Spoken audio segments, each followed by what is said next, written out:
Greetings and salutations, everyone. I hope everyone is still doing well, and welcome to this night-ending bonus upload. Before we jump on into it, a couple quick links. As many of you know, I rely on Patreon, PayPal, channel membership, and the merch to help the channel to continue to grow and go. Links to Patreon, PayPal, and channel membership is in the description below. Merch displayed directly under the video. Also, Dogman Frightening Encounters Volume 1 through 3, the audiobook versions. They were written and researched by Tom Lyons, narrated and produced by me, Jeff Nadolny. Those audiobooks are available on Audible, Amazon, and iTunes, links to which are also in the description as well. And finally, last but definitely not least, if you'd really like to help support this channel to continue to grow and go, simply subscribe. It does not cost a cent. Click that like button, takes half a second.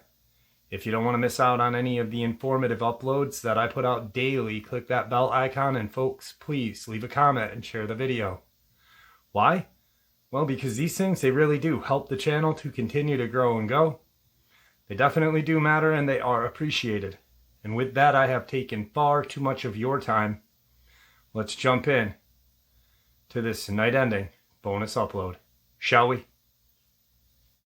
Imagine if all of those military men and women who have seen things, signed NDAs, are afraid of their lives being disrupted or possibly ceasing to exist. Imagine if they could share everything that they have seen, the ones that have seen things, which I bet is more of a percentage than we could even guess. So this is just one of those cases.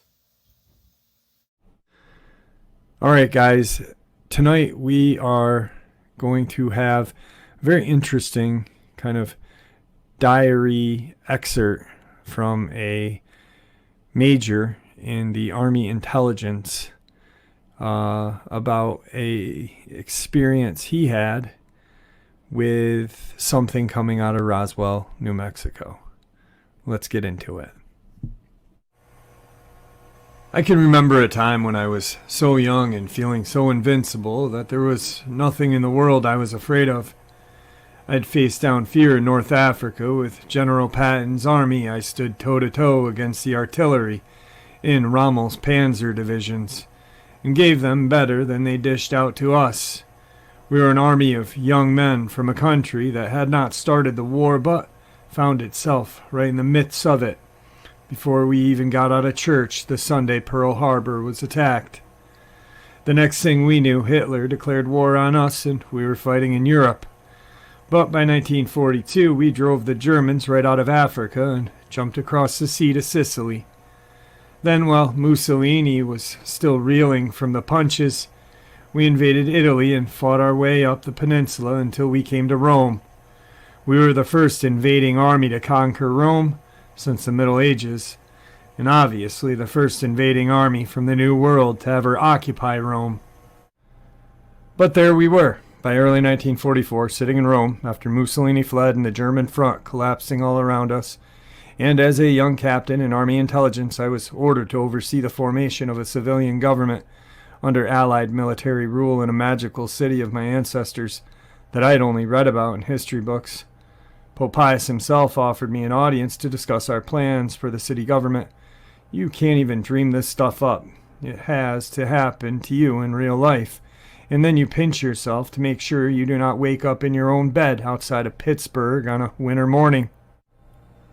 I had stayed in Rome for 3 years, from the months before the landing at Normandy in 1944, when the German front lines were still only a few miles south of Rome, and our boys were slugging their way up the slopes of Macassino, to early 1947 when I was shipped back home, and my wife and I threw everything we had into the trunk of our used Chevy convertible and drove across the farmland state, roots of peacetime America from Pennsylvania to Kansas. I'd been away for 5 years, but now I was home, driving top down across Missouri to an assignment that was considered a plum for any young officer on his way up the Army ladder, Military Intelligence School, only one step away from Strategic Intelligence, the Army's version of the Ivy League. I was moving up in the world, and what was I? Just a draftee out of Pennsylvania who was chosen for officer. Candidate school, and now fresh from a wartime intelligence command in Allied occupied Europe, and ready to begin my new career in Army intelligence. Having been in Africa and Europe for so many years, I was anxious to see America again.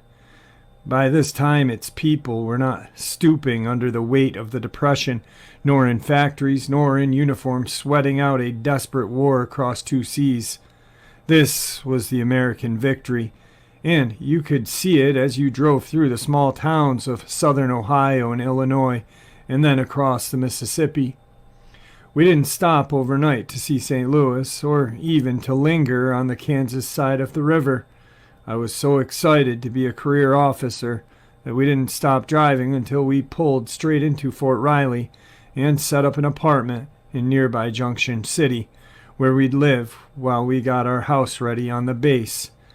For the next few weeks, my wife and I got used to living in America again on a peacetime Army base.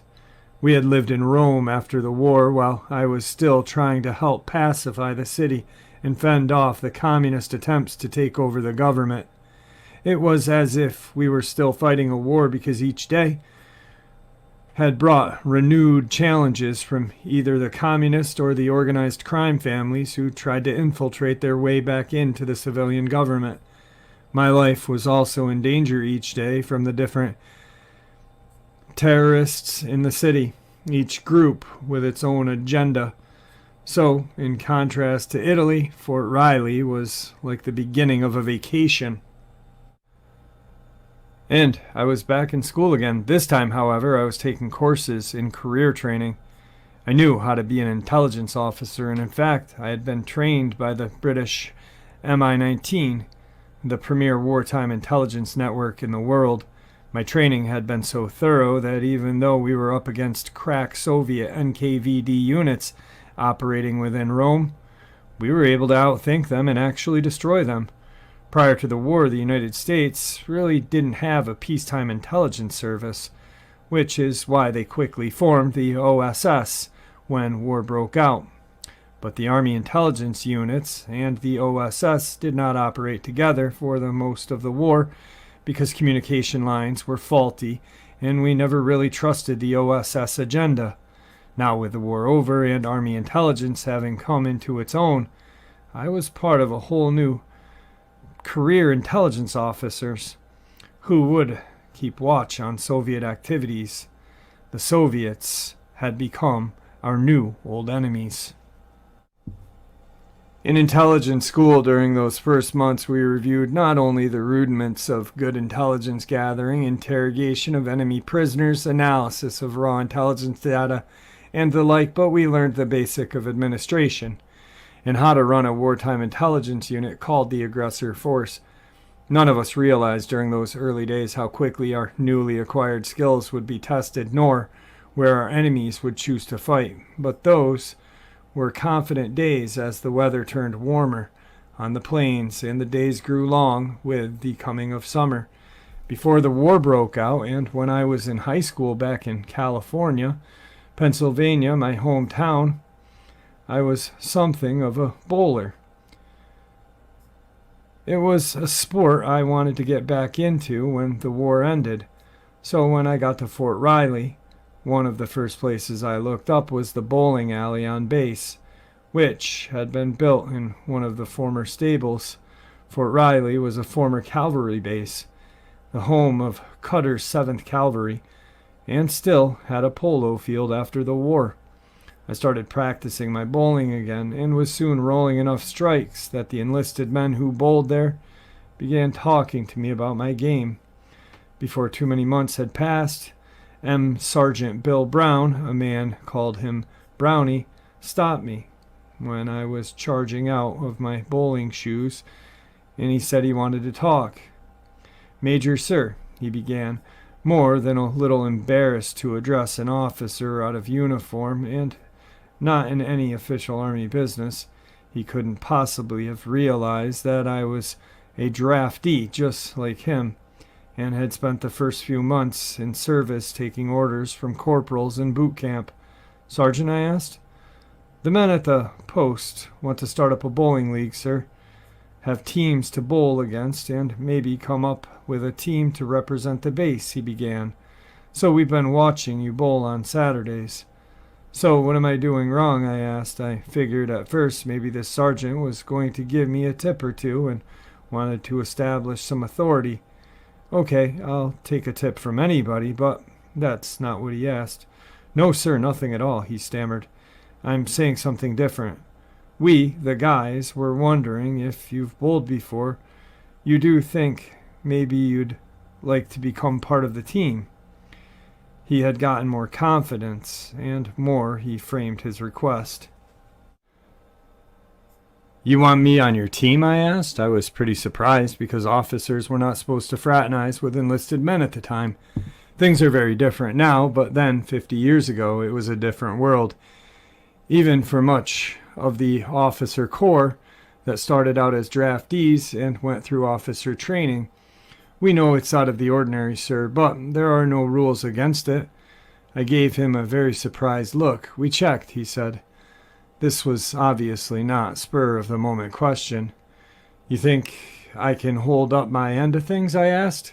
"It's been a long time since I've bowled against anybody." "Sir, we've been watching. We think you really help us out. Besides," he continued, "we do need an officer on the team." Whether out of modesty or because he didn't want to put me off, he had completely understated the nature of the bowling team. These guys had been champions in their own hometowns, and years later, you could have found them on Bowling for Dollars. There was no reason in the world I should have been on that team except they wanted an officer because it gave them prestige. I told him I'd get back to him on it because I wanted to check on the rules, if there were any, for myself. In fact, officers and enlisted personnel were allowed to compete on the same athletic teams, and in very short order I joined the team, along with Dave Bender, Jim Miller, Brownie, and Sal Fernecco. We became quite the remarkable team, winning most of our matches, more than a few trophies, and had lots of exciting moments when we made the impossible splits and bowled our way all the way to the state finals. We ultimately won the Army Bowling Championships, and the trophy sits on my desk to this very day. Magically, the barrier between officer and enlisted men seemed to drop, and that's the real point of the story. Though the months I spent with the team, I became friends with Bender, Miller, and Federico, and Brown. We did not socialize much except for the bowling, but we also didn't stand on ceremony with each other, and I liked it that way. I found that a lot of the career intelligence officers also like to see some of the barriers drop because sometimes men will speak with more honesty to you if you don't throw what's on your shoulders in their faces every time you talk to them. So I became friends with these guys, and that's what got me into the veterinary building on Sunday, July 6th, 1947. I remember how hot it had been the whole weekend of July 4th celebrations and fireworks. These were the days before everyone had to have air conditioning. So we just sweltered inside the offices at the base and swatted away the fat, lazy flies that buzzed around looking for hot dog crumbs or landing on chunks of pickle relish. By Sunday, the celebrations were over. Guys who had had too much beer had been dragged off back to their barracks by members of their company before the MPs got a hold of them, and the base was settling down and back to business for the week.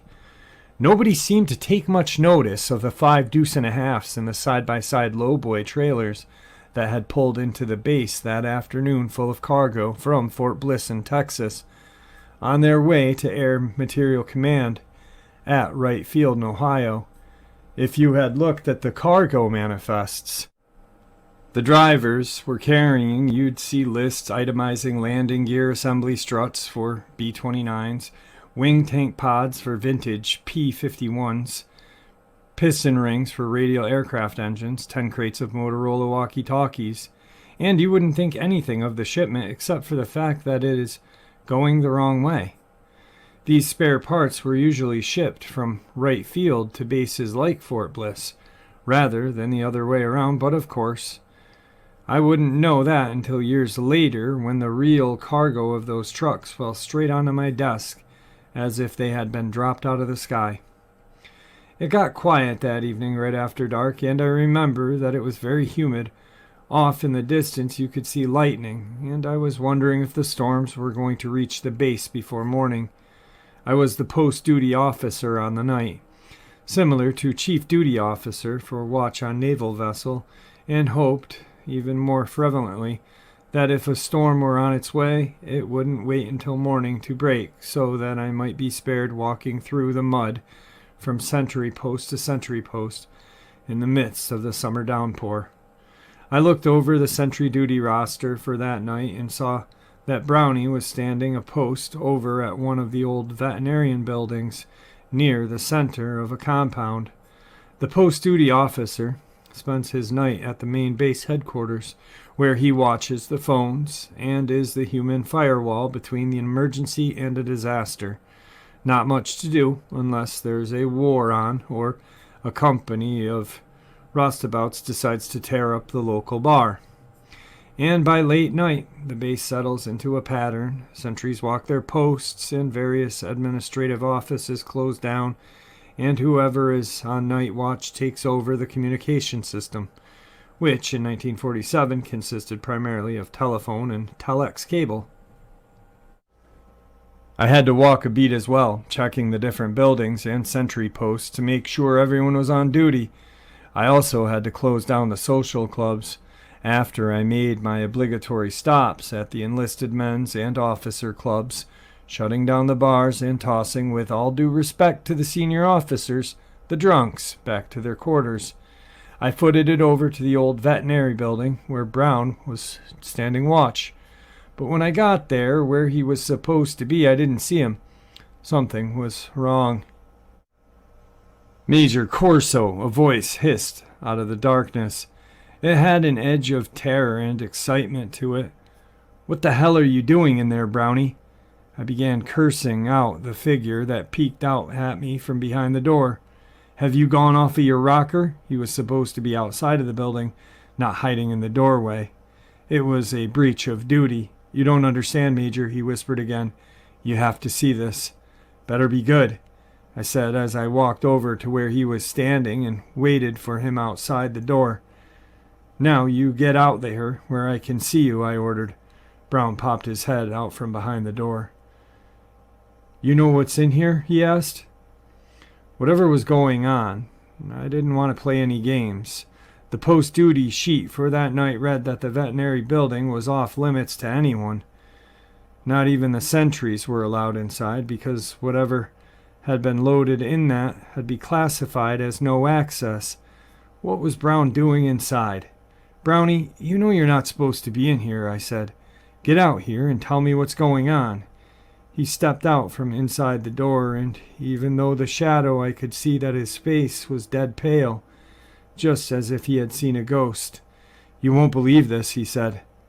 "I don't believe it, and I just saw it." "What are you talking about?" I asked. "The guys who offloaded the 2.5s," he said. "They told us they brought these boxes up from Fort Bliss, from some accident out in New Mexico." "Yeah, so what?" I was getting impatient with this. "Well, they told us it was all top secret, but they looked inside anyway. Everybody down there did when they were loading the trucks. MPs were walking around with sidearms, and even officers were standing guard," Brown said. "But the guys who loaded the trucks said they looked inside the boxes and didn't believe what they saw." "You got security clearance, Major? You can come in here." In fact, I was the post-duty officer and could go anywhere I wanted during the watch. So I walked inside the old veterinary building, the medical dispensary for the cavalry horses before the First World War, and saw where the cargo had cargo from the convoy had been stacked up. There was no one in the building except for Bill Brown and myself. "What is all this stuff?" I asked. "That's just it, Major. Nobody knows," he said. "The drivers told us it came from a plane crash out in the desert somewhere around the 509th. But when they looked inside, it was nothing like anything they had seen before. Nothing from this planet." It was the silliest thing I'd ever heard, enlisted men's tall stories that floated from base to base, getting more inflated every lap around the truck. Maybe I wasn't the world's smartest guy, but I had enough engineering and intelligence schooling to pick my way around pieces of wreckage and come up with 2 plus 2. We walked over to the tarpaulin boxes, and I threw back the edge of the canvas. "You're not supposed to be in here," I told Brownie. "You better go. I'll watch outside for you, Major." I almost wanted to tell him that that's what he was supposed to be doing all along instead of snooping into classified material, but I did what I used to do, my best to keep my mouth shut. I waited while he took up his position at the door to the building before I dug any further into the boxes. There were about 30 odd wooden crates nailed shut and stacked together against the far wall of the building. The light switches were a push type, and I didn't know which switch tripped which circuit, so I used my flashlight and stumbled around until my eyes got used to the darkness and shadows. I didn't want to start pulling apart the nails, so I set the flashlight off to the one side where I could throw light on the stack, and then searched for a box that I could open. Then I found an oblong box off to one side with a wide seam under the top that looked like it had already been opened. It looked like either the strangest weapon crate you'd ever see, or the smallest shipping crate for a coffin. Maybe this was the box that Brownie had seen. I brought the flashlight over and set it up high on the wall so it would throw as broad of a beam as possible. Then I set to work on the crate. The top was already loose. I was right. This one had just been opened. I jimmied the top back and forth, continuing to loosen the nails that had been pried up with a nail claw until I felt them come out of the wood. Then I worked along the sides of the 5 or so box until the top was loose all around. Not knowing which end of the box was front, I picked up the top and slid it off to the edge. Then I lowered the flashlight, looking inside, and my stomach rolled right up into my throat, and I almost became sick right then and there. Whatever they crated this way, it was a coffin, but not like any coffin I had seen before. The contents, enclosed in a thick glass container, were submerged in a thick, light blue liquid, almost as heavy as a gelling solution of diesel fuel. But the object was floating, actually suspended, and not sitting on the bottom of with the liquid over top. It was soft and shiny as the underbelly of a fish. At first I thought it was a dead child they were shipping somewhere, but this was no child. It was a 4-foot human-shaped figure with arms, bizarre-looking 4-fingered hands. I did not see a thumb, thin legs and feet, and an oversized, incandescent light bulb shaped head that looked like it was floating over a balloon gondola for a chin. I don't know, I must have cringed at first, but then I had the urge to pull off the top of the liquid container and touch the pale gray skin, but I couldn't tell whether it was skin because it also looked like a very thin, one-piece, head-to-toe fabric covering the creature's flesh. Its eyeballs must have rolled back into its head because I could not see any pupils or irises or anything that resembled a human eye, but the eye sockets themselves were oversized and almond-shaped and pointed down to its tiny nose, which didn't seem to protrude from its skull. It was more like the tiny nose of a baby that never grew as a child. The creature's skull was overgrown to the point where all of its facial features, such as they were arranged absolutely frontally, occupying only a small circle of the lower part of the head. Protruding ears of a human were non-existent. Its cheek had no definition, and there were no eyebrows or any indication of facial hair. The creature had only a tiny flat slit for a mouth, and it was completely closed, resembling more of a crease and indentation between the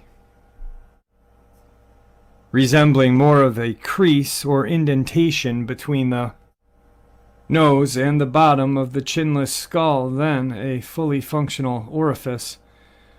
I would find out years later how it communicated, but at that moment in Kansas, I could only stand there in shock over a clearly non-human face suspended in front of me in a semi-liquid preservative. I could see no damage to the creature's body and no indication that it had been involved in any accident. There was no blood, its limbs seemed intact, and I could find no lacerations on the skin or through the gray fabric.